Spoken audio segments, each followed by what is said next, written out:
પ્રકરણોના ક્રમથી ગ્રંથ સંખ્યાનું વર્ણન, ગ્રંથની પ્રશંસા, શાંતિ, બ્રહ્મ, દષ્ટા અને દસ્યનું વિવેચન, પરસ્પર સહાયક પ્રજ્ઞા અને સદાચારનું વર્ણન.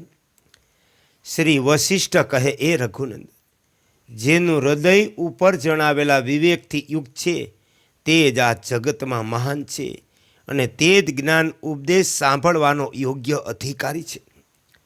જેમ કે રાજા નીતિશાસ્ત્ર સાંભળવા માટે ઉત્તમ પાત્ર છે, જેમ વાદળો રહિત સરસ ઋતુનું આકાશ ચંદ્રમાના માટે યોગ્ય છે, એ જ પ્રમાણે જે મૂર્ખ લોકોના સંગ્રહિત મહાન આશયવાળો છે તે નિર્મળ પુરુષ વિશુદ્ધ વિચાર માટે યોગ્ય પાત્ર છે.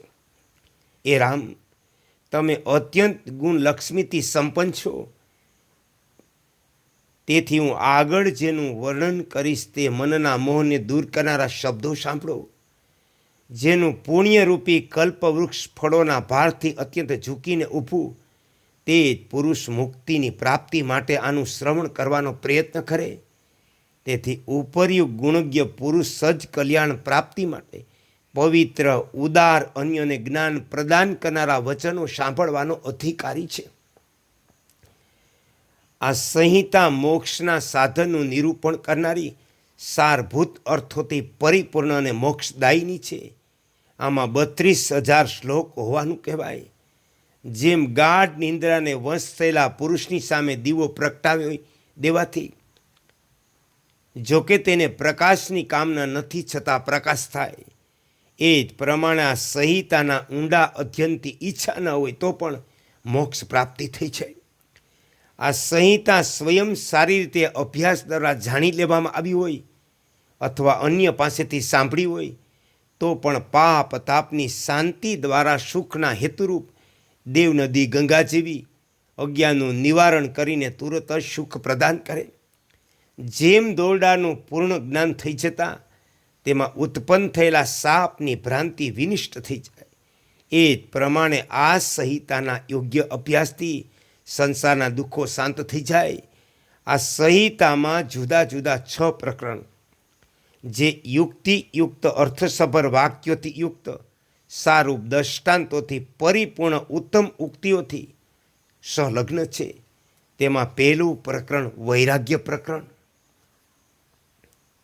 બીજું મુમુક્ષુ વ્યવહાર પ્રકરણ, ત્રીજું ઉત્પત્તિ પ્રકરણ, ચોથું સ્થિતિ પ્રકરણ, પાંચમું ઉપશાંતિ પ્રકરણ, ત્યાર પછી નિર્માણ નામના 6થા પ્રકરણનું વર્ણન કરવામાં આવ્યું.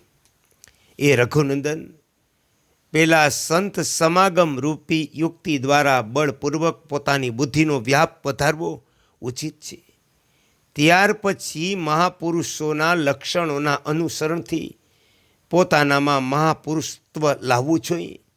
આ જગતમાં જે પુરુષ જે ગુણથી વિશેષ રૂપે સંપન્ન છે તે જ ગુણ દ્વારા વિશિષ્ટ સમજવામાં આવે. તેથી તુરત જ તે પુરુષ પાસેથી તે ગુણ પ્રાપ્ત કરી પોતાની બુદ્ધિની વૃદ્ધિ કરવી. જેમ કમળથી સરોવર અને સરોવરથી કમળ પરસ્પર શોભાયમાન થાય, તે જ પ્રમાણે જ્ઞાનથી સમ વગેરે ગુણ અને સમ વગેરે ગુણોથી જ્ઞાન પરસ્પર વૃદ્ધિ પામે. સત્પુરુષોના સદ આચરણથી જ્ઞાનની અને જ્ઞાનથી સત્પુરુષોના આચરણની વૃદ્ધિ થાય. આ પ્રમાણે જ્ઞાન અને સત્પુરુષોના આચરણ પરસ્પર એકબીજાના સહયોગથી વૃદ્ધિ પામે. એ તાત જ્યાં સુધી આ સંસારમાં જ્ઞાન અને સદાચારનો સમાન રીતે અભ્યાસ કરવામાં આવતો નથી, ત્યાં સુધી પુરુષને આ બંનેમાંથી એકની પણ સિદ્ધિ થતી નથી. એ રઘુનંદન, જે પ્રમાણે મેં સદાચારનું વર્ણન કર્યું તે જ પ્રમાણે હવે આગળ જ્ઞાન ક્રમનો સારી રીતે ઉપદેશ કરીશ. આ સત્શાસ્ત્ર કીર્તિપ્રદ, આયુવર્ધક, પરમ પુરુષાર્થરૂપ ફળ પ્રદાન કરનાર છે. તેથી બુદ્ધિમાન પુરુષે આ શાસ્ત્રના જ્ઞાનથી સંપન્ન વિશ્વસની પુરુષ પાસેથી આનું શ્રવણ કરવું જોઈએ.